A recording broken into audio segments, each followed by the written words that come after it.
You're listening to the Q Podcast. I'm your host, Kiana Canada, and this is where we discuss pressing issues that are shaping our world today. So, I have not uploaded a podcast in I think about a week or so. It could have been a little bit longer, but that's because I just kind of wanted to really focus on what I'm trying to bring to this podcast. And of course, there is a specific topics that I talk about, which is transnational repression, and of course, protecting the rights of the child, and speaking out against police brutality, and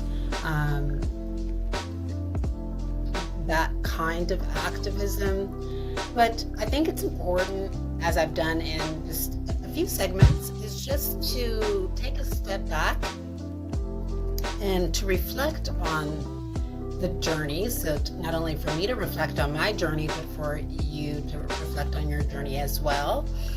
And to really give yourself a pat on the back and to give yourself flowers for making it this far, and for staying in the race and continuing to reach for your goals and whatever those goals are.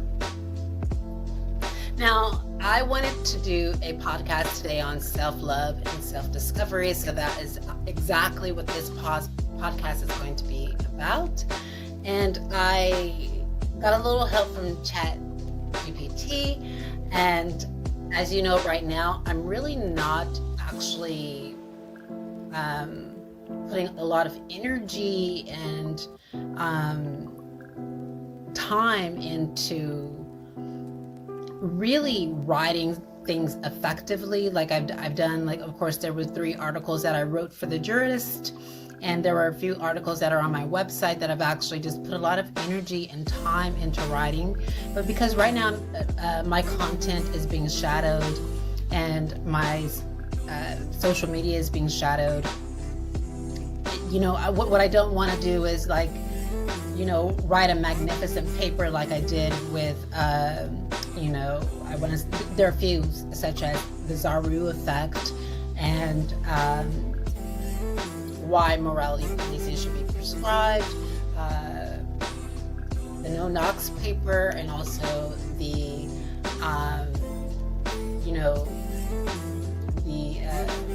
not throwing stones at glass houses, that paper as well. So in these, and of course I did that research, which was like over 30 pages, and that took a lot of time. So because my content is being like shadowed right now, I just don't think that it's a very smart idea to actually really be publishing and putting my thoughts and my energy into writing all this content when there is a high probability that no one's going to read it because it's being shadowed. No one's going to respond to it, reflect on it. It's just out there in the ether, and that's not the purpose of writing. The purpose of writing is, of course, to get feedback, for people to elaborate on it, to think about it, to question it, and to like counter argue. So a lot of the things that I'm posting now, again, on Medium, are with the help of ChatGPT. That's not an indication that I can't write, because of course, I think I write artfully and beautifully, and when I'm really in my zone of writing, like I wrote when I wrote those 3 articles in The Jurist, I think I write really well, especially when it comes to like legal argumentation. But right now, because my voice is being stifled, I want to just be careful about what I'm putting out. So I don't think it's so much harm to actually rely on ChatGPT. It's an assistant, and of course,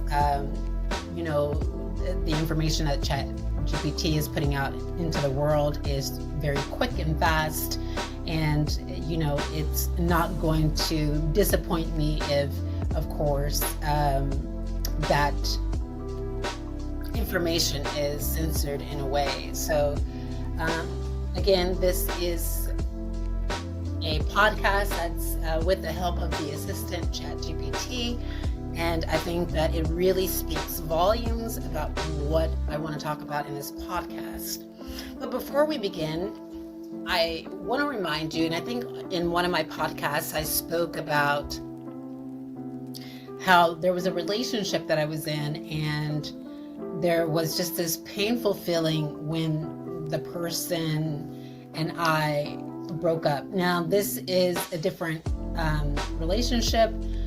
It's not one that I actually speak very detailed about in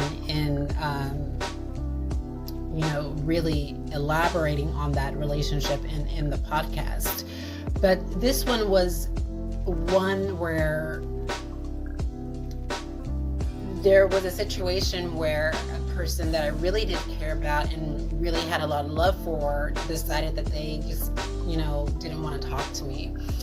And I was in Dublin when this had happened, and not Dublin, I'm sorry. I was actually in Dublin.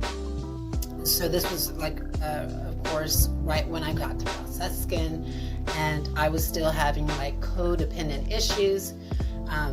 But it's important to understand that even before, this codependency that I had, when I was, okay, let's get into that because I think it's very important for this particular podcast. So in the past, I had codependent issues, and, I felt that relationships were something that, defined me and was supposed to be the best part of me. Although I was always an independent person and liked my independence and self-time, I really did appreciate and enjoy being in relationships. And it was a time in my life, of course, where I didn't want to be alone. And I just think that, after things happened in 2013, I decided, of course, just dealing with that trauma, I think it just kind of removed me from real relationships and just was a situation to where I was trying to figure out what was happening with myself. And then I think, and after that, so maybe in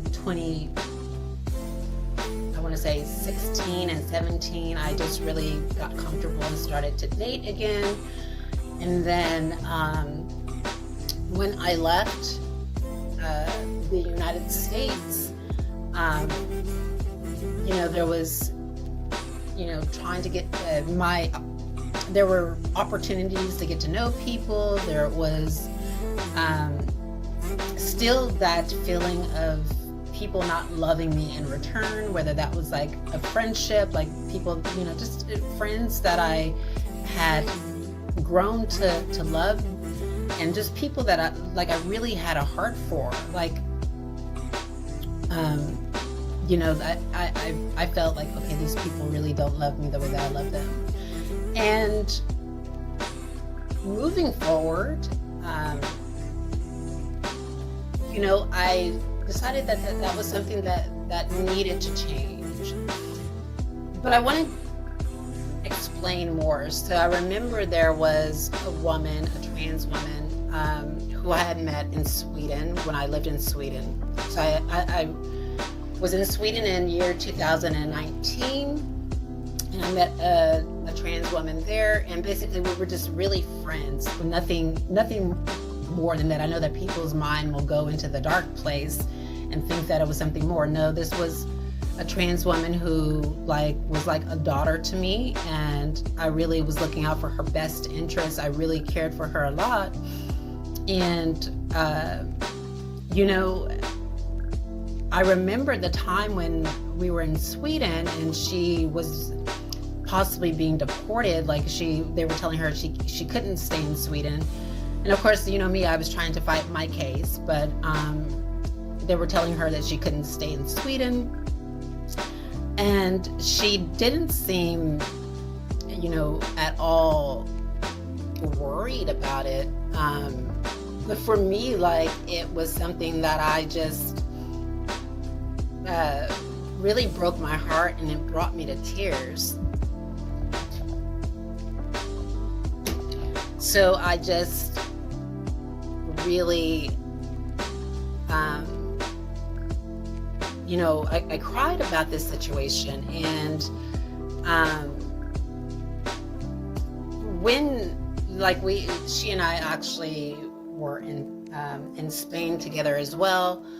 And when I left Spain, like, I was crying too. And like, I noticed that, like, she didn't have any tears on her face at all. And I started to question, like, Kiana, like, are you caring for people who really don't love you and really don't care for you back? Like, are you putting too much love into people? I noticed that when I was in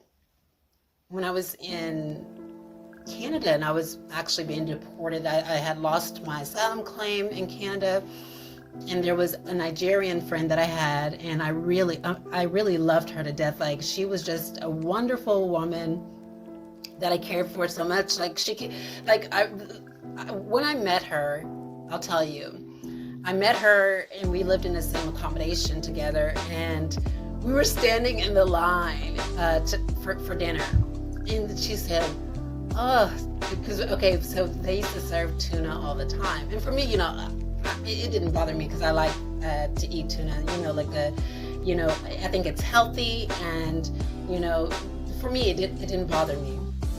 But she said, oh, tuna again?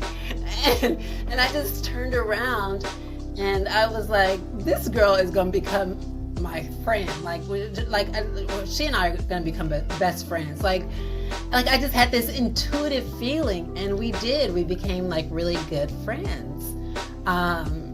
And really had a really good friendship. And she was like the only person not the only person, there were two people that I really cared about that were in Canada. But she was one of the people that, of the friends that I just really adored and loved her to death. And so, but I noticed that whenever I was being deported, I had called her and I was like, I was crying and I was like, I think I'm, going to be leaving. And it was just so much pain. And then she's like, is that why you're crying? Like, is that why you're crying? So, like, I noticed that, like, she was indifferent. It seemed as if she was indifferent. And for me, that really, brought me to a place of self-reflection. And there were other situations after that. For example, there was, I won't get into those other situations. Maybe I'll get into those other situations in the future. But let's fast forward to 2020, when I'm in direct provision at Valseskin, and I'm in a place where someone leaves, and and it hurts me, and I am hurting because of that. And so after that situation happened, I decided, I said, Kiana, what are you going to do? And I just didn't know. The pain was so much. And then this guy, I will never forget it, and I bring this up all the time. This guy came up to me, and he told me, I remember, telling him, hey, so-and-so's not talking to me. They say they don't care about me. And, I remember having this conversation with him, and he, looked at me with these piercing eyes. They were piercing with such seriousness and determination in what he was saying to get me to understand what needed to be understood. And that was, he said, put your love into yourself. Put your love into yourself. And when he said that, I was like, okay. And you know what? I'll have to be honest. At that precise moment, I didn't really digest it the way that I should have. And I was like, well, yes, I will love myself, but I will, still be open to, relationships and, opportunities to fall in love. But I really didn't digest fully and contemplate fully on that. You need to put your love into yourself. And so, I didn't contemplate on that and really reflect on it. I was in another situation where I didn't love myself fully, and things turned out not to be, in the best way. And I want to apologize. So again, the walls are pretty thin here, and so we have a family that lives in the same hotel. And so if you can hear one of the little kids outside, I guess they're outside and they're playing in the hallway, and and so I don't know what's happening, but I think she's crying because maybe they're fighting or something out there. I'm not sure, but I can't see. But if you hear that, then you understand that that's what it is. I'm still in the same space, and the walls are incredibly thin, so I just need to apologize. But anyway, so in that situation, I didn't really take it under advisement fully, and I was in another situation to where, of course, I didn't think about the love that I had for myself. And there was a few things that brought me to a place of, Kiana, one, there's so much going on in direct provision that you need to reflect on it, you need to observe it, you need to write about your experiences and what this could possibly be. That was one thing. Another thing that when I was writing in my paper was I was writing about, okay, well, I need to be around more men because, of course, when I was an adult entertainer, yes, I was around men, but I was in an environment where men objectified women, and it wasn't a situation to where there were great lessons to be learned from men, right? And so one of the goals that I had when I was writing my paper is that I wanted to actually learn lessons from men, because these were lessons that I didn't really learn in life. I had always been a person who was very feminine and always was around women. And in those lessons in my life, when I was around, maybe predominantly men, or in environments where there were men, I wasn't actually taking in the lessons, the survival lessons that men would teach, just through their actions. So when I was in direct provision, I was like, you know what, I want to learn these lessons of tough skin and that men have and that men show to women. And this wasn't the lesson of, I don't want to love anybody and I don't want to ever have any emotion for anybody and I don't want to care. No, it was the lesson of, I don't need to show that I care for people who don't care about me, or I don't need to show that I don't care for people that I don't care about. Or it was the lesson of, how do men control their emotions when it comes to relationships? How do they deal with it publicly? And it was something that I wanted to learn to do, and I think that being around men at a time in direct provision actually taught me how to do that. And it was something that I am very appreciative for, which I speak speak very eloquently and in detail in the paper that I wrote. But I think that it's a true reflection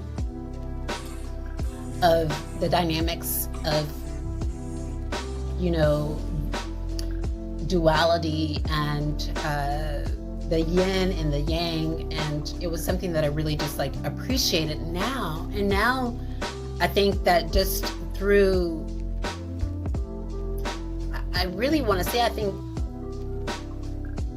through my research and observation and,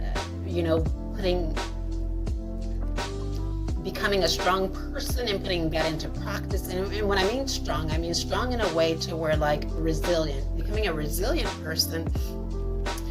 I am so glad for what I've experienced in a way in terms of helping me to actually give love to people who deserve it and to reserve my love for people who are just going to take advantage of it.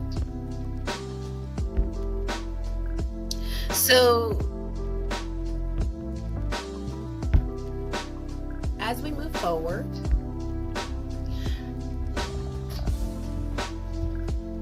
we're going to get into this podcast where we explore the intricate dance of falling in love with the most important person in our life, and that is ourselves. Now, I'm your host, Kiana Canada, and today, let's dive into it. And it is the art of self-love, the kind that transcends romance and blooms within the quiet chambers of our soul. Now, I want you to picture this. You stand before a mirror, not to scrutinize your flaws, but to marvel at the masterpiece you're becoming. But to understand that this is not vanity, it's reverence. You see, falling in love with oneself isn't about ego. It's about recognizing the divine spark within. Our self-image, the inscription we weave, is a canvas painted with dreams, aspirations, and whispered promises. We're architects of our own evolution, sketching blueprints for the person we long to be. And as we trace those lines, we fall in love. We fall in love with the potential, the resilience, the unwritten chapters ourselves. But you may say, Kiana, what about our imperfections? I see. They're the brushstrokes that gives depth to our portrait. Each quirk, they're not blemishes. Don't think of them as that. They're the signature of authenticity. Now, I want you to imagine a mosaic where every shattered piece fits perfectly, creating a whole that's uniquely you. Uniquely you. Imperfections are our soul's thumbprint, saying, I'm here, imperfectly perfect. I want you to say that. I'm here, imperfectly perfect. And then there's the shadow self, the enigmatic twin who walks beside us. It's not sinister, it's a mirror in twilight. The shadow whispers truths we'd rather ignore, holds up a mirror to our vulnerabilities. And when we stumble, it's there, urging us to rise. When we falter, and we will, all of us do, it brings out the best in us. It's there. It teaches us resilience.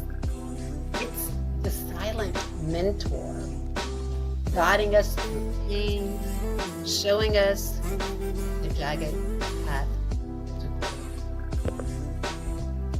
So sometimes we let ourselves down. Like I know that I have. There's a lot of times in my life that I've let myself down, and I'm still dealing with that. I'm still going through that. And we make choices that echo like distant thunder. And sometimes that rumble comes close to our heart. It enters our soul. But the shadow self doesn't judge. And we can be thankful for that.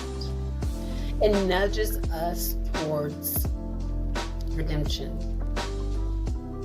It says, girl, learn from this. Rewrite the script.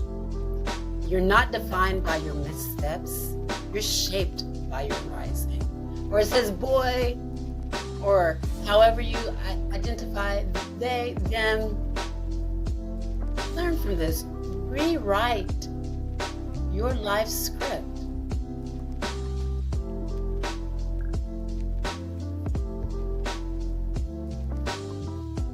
And there are times when people will think negatively of us. There are times when people will bully us. There are times when people will persecute us. There are times when we will be oppressed.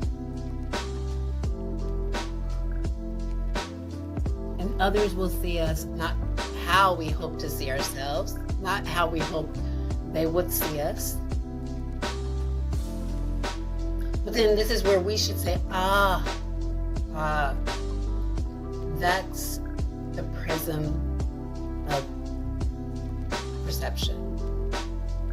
Their eyes, like kaleidoscopes, reveal fragments of our essence. Some see strength, others vulnerability.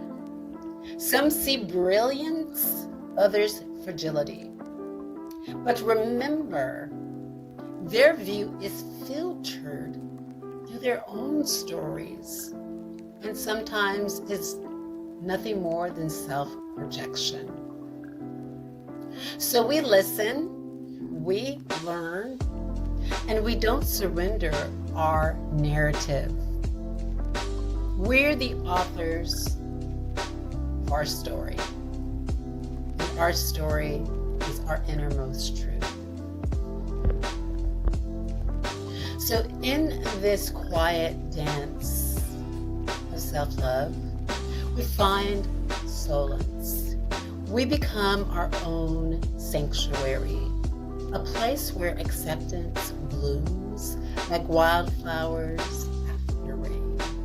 We hold hands with our past selves, forgive their stumbles, and embrace wisdom.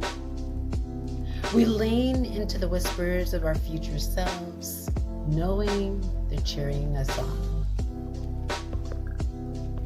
So remember, ladies and gentlemen, let's fall in love with the uncharted territories within, with the symphony of self-reflection, with the shadow self who walks beside us.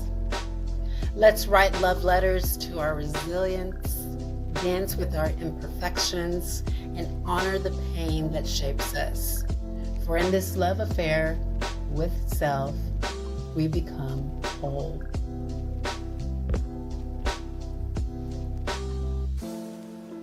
Thank you for joining me on this journey.